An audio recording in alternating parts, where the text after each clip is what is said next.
Alright, this is the intake manifold and the correct thermostat housing. Notice I got it freshly painted, cleaned it up. This is actually a MGB paint. I was able to run up to the shop and he had some left over. The intake, scrubbed it as best as I could. It was just really greasy. And I shot some clear coat spray paint on it. A lot of that's just stains where it then kind of turned a different color, but that thing was just greasy black. So let me show you what else is going on.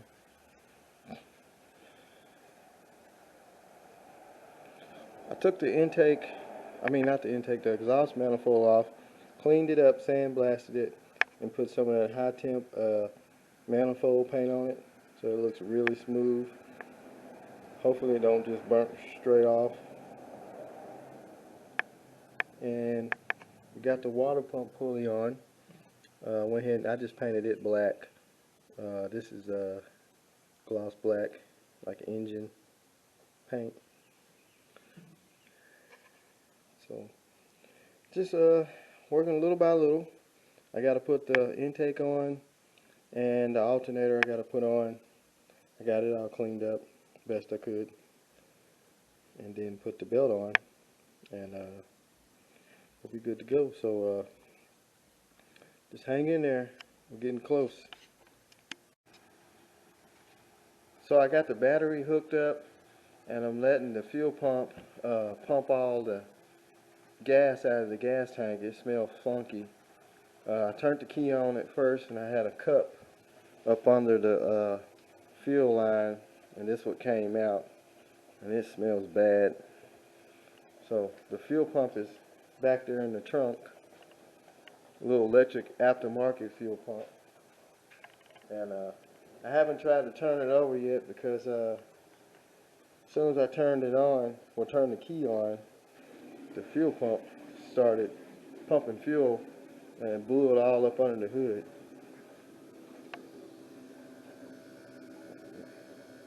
Get a light there. So there's the fuel pump.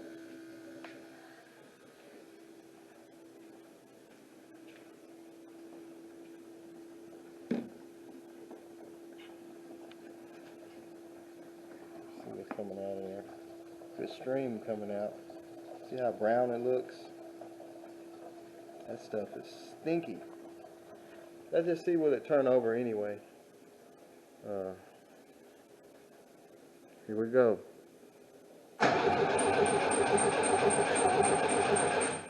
It turns over, so that's good.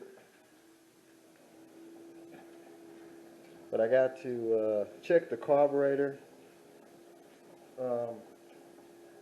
Seems to have some bad, funky smell going in it. Now this is a Weber 2-barrel. So I'm going to go through it before I even attempt to crank it. Intake's on, alternator's on. I don't know if it's firing. I need to check that. So let me pull a spark plug and we'll see if it's firing. There's a spark plug right there. Let me see if there's any spark.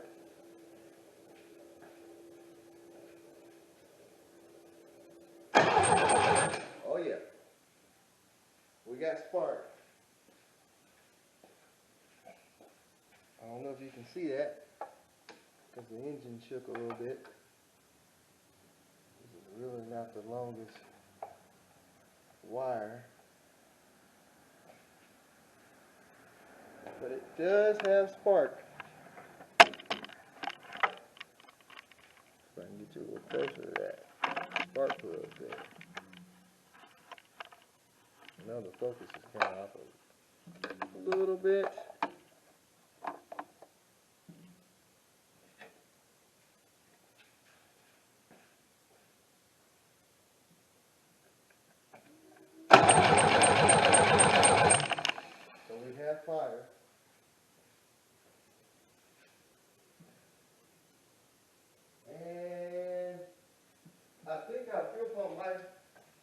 not our fuel pump, but our gas tank might have a hole in it. I heard something leaking back here.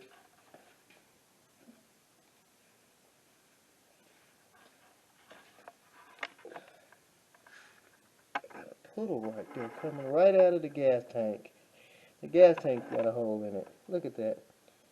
I guess the rust in the tank has moved by me pumping the gas, and the gas tank got a hole in it. Because someone had stole the gas top off of it. Now I put that one on there, and it didn't have one. It had some duct tape over it. So what had happened is someone has stole the gas top, and I bet you the tank filled up with water. So that's bad news. So that's something else I got to address. I got to get a gas tank. That one might can be repaired, but it's probably full of rust. So, I guess I'll continue to pump it down, and at least the tank will be empty when I get ready to take it out. And now I got to get a gas tank. So, well, let me see what I can do. Alright, the gas tank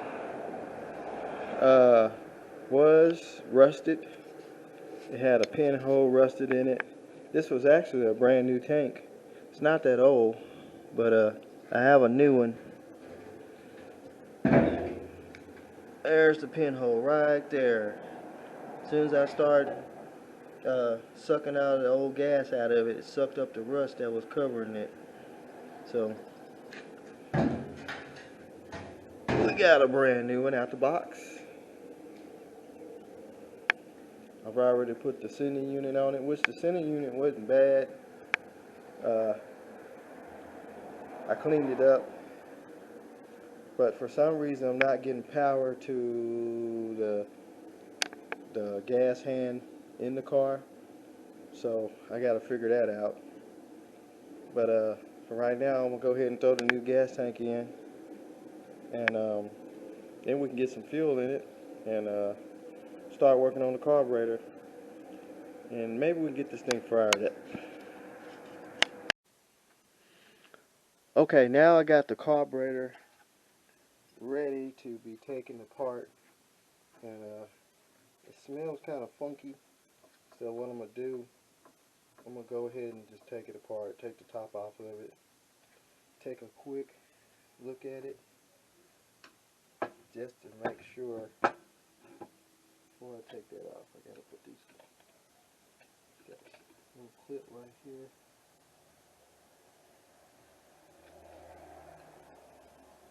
I'm going to go ahead and check it on the front end, so that way I know what I got. Let's get the clip off of there.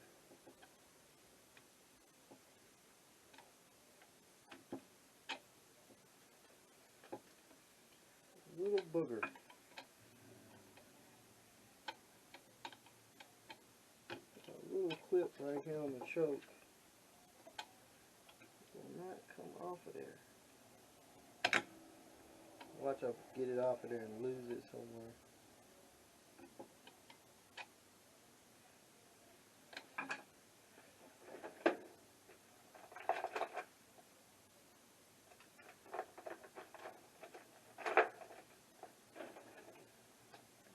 Seal pick maybe.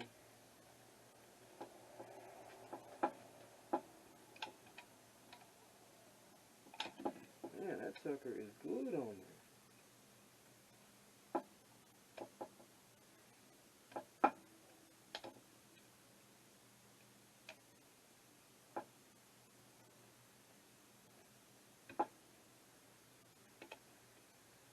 Wow.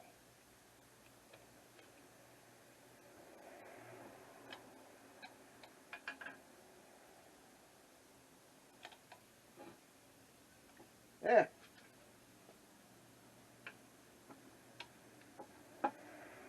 Little sucker didn't want to come off. Okay, now we can get these screws off.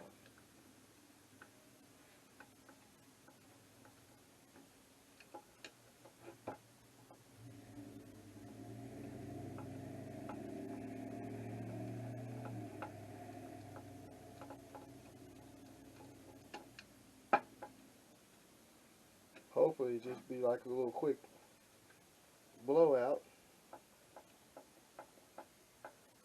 Man, these screws are long.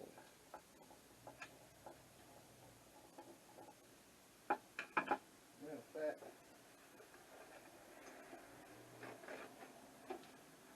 How about we do this?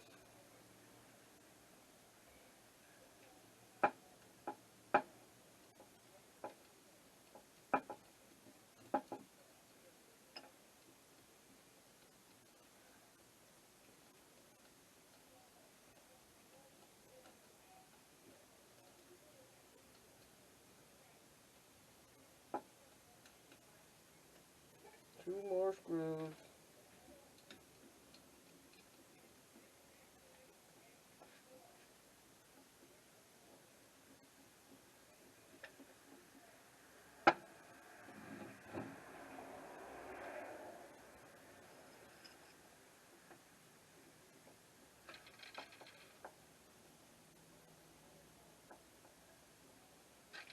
Right, just kind of in the way. I'll put it right there. All right, now let's see what we're working with.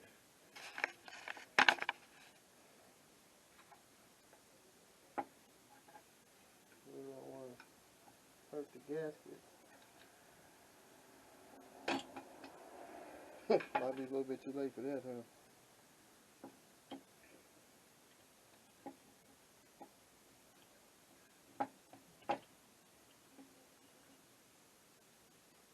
Huh, not too bad on the inside. Needle and seat, I don't know if you can see that. Trying to get it. There's a float.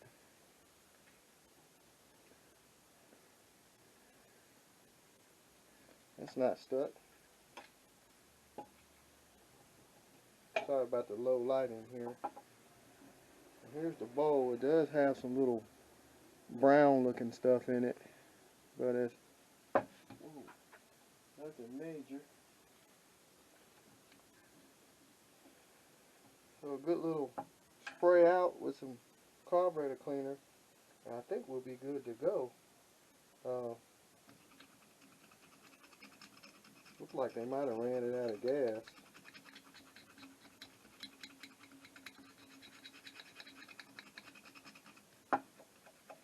A lot better than what I thought it would be. Hopefully the jets are not stopped up.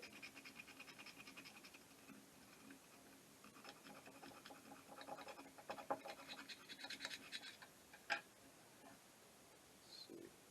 What was that? Just a little brown stuff. Let me get some carburetor cleaner, clean that out, and then we will put that back together. Well, guys, we got everything hooked up, and the problem I'm having is it don't have 12 volts going to the ignition coil. And just look at the wire harness. I have been digging through it. They got so many wires rigged up and twisted together down here for the fans, for the distributor, the ignition system. So I am able to get it to run. I have to hook this wire here straight from the positive side of the coil to a positive on the fuse box, which I can crank it up for you guys for a few seconds. It's kind of low on coolant, so I'm not going to run it too long, and just give you guys a taste of how it sounds. So let me get everything hooked up and I'll show you.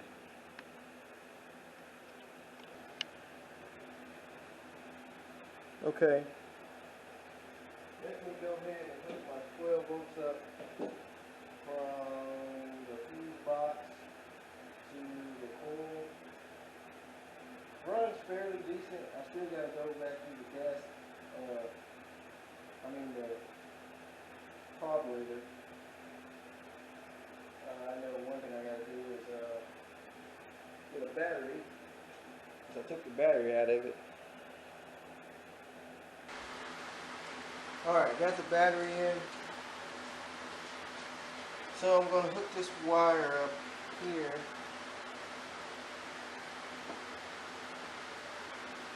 To the fuse box. Oh, there's something kick off there. I don't know what that was.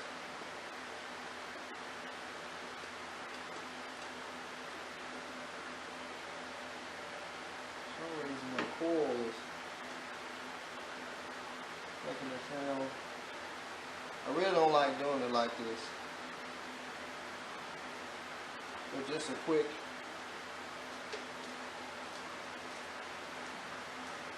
hit off. Now you gotta hook the fuel pump back up.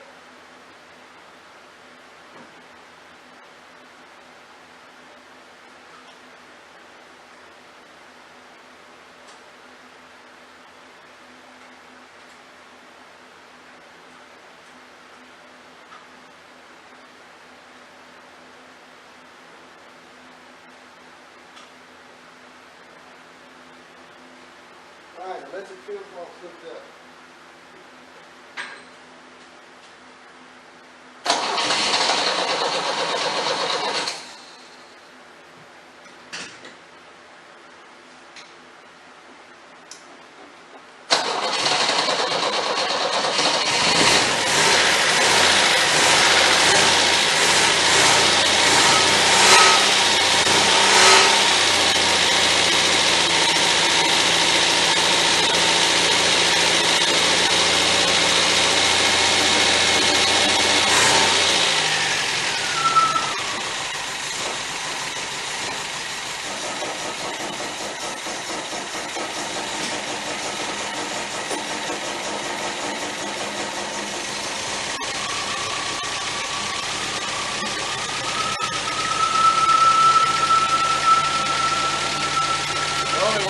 So halfway hard.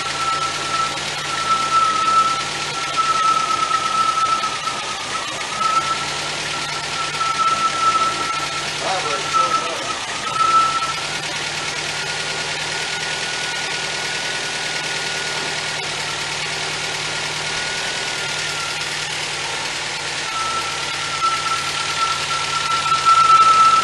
There's not a way I can run if I run 12 volts straight to the coil from the fuse box.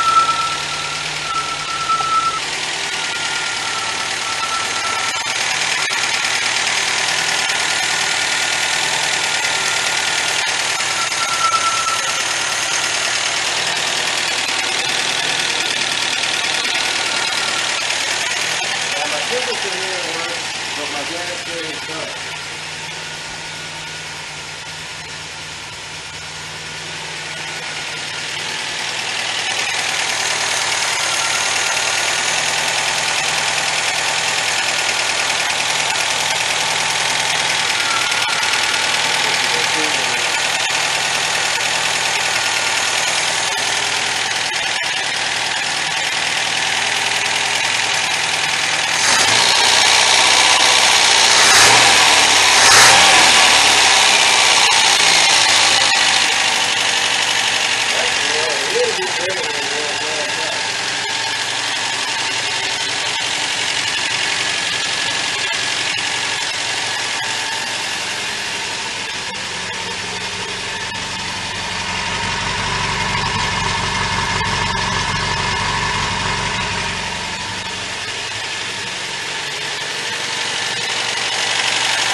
That's it in a nutshell. Like I say, other than the wiring issue, the engine works good, runs good, sounds good. The clutch is working. The only problem is I got to get the wiring fixed. I've been going through the manual, which I have the MG manual.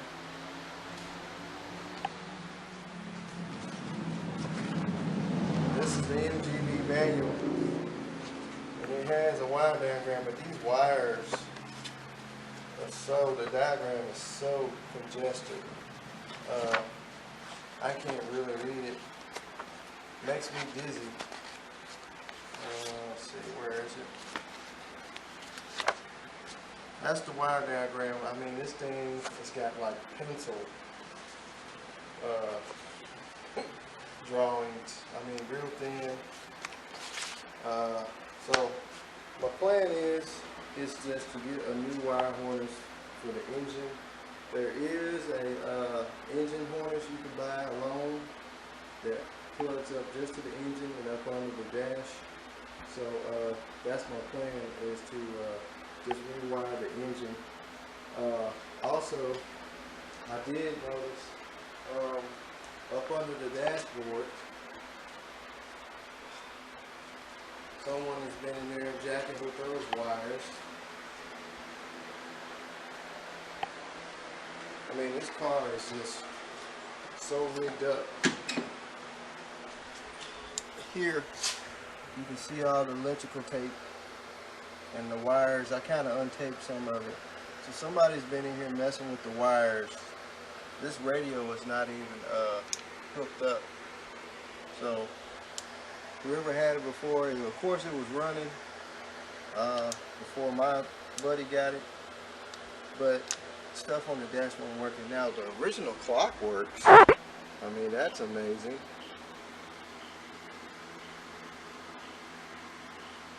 So other than that, I mean, the lights work. I think they still work. We got headlights.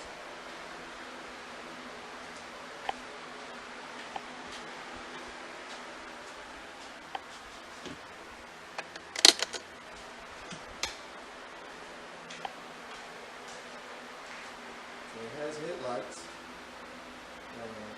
There's the marker lights. It just came on by itself. I mean, that is weird.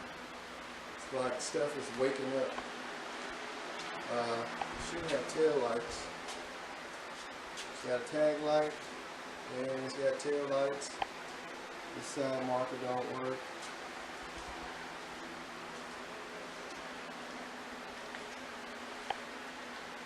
That one works.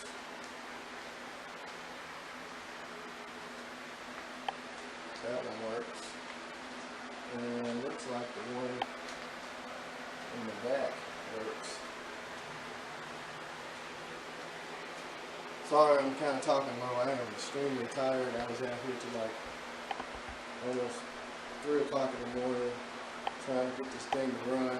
I was going to do some videoing, but I was so stressed out about the wiring problem. But anyway, that is just a quick update on the 77 MG convertible, and I'm going to get this thing straightened out where we can get it out and cruise it. I got to get the electric fans going right and stuff like that. So, but someone else came to join us today. This is my 73 Mustang. You'll probably see me in some of the videos. I got it in because it's supposed to be a bad hailstorm tonight. Usually this thing is outside, covered up, but I don't want any hail damage, so I went ahead and just brought her in for the night. It's supposed to be a bad tornado coming through, so I got insurance, but I don't want the thing getting damaged, which is supposed to be in here anyway. But you can see the front of it. That's my 73. Of course, I got the 72 that I'm still building on, which I should have it back there instead of the MG, but long story. But anyway, that's gonna be it, guys. That's a basic update on the MGB. It does run. Like I said, I just gotta do some wiring to it, and we'll be good to go. So just stay tuned. Remember, like, share, subscribe. I'll see you later.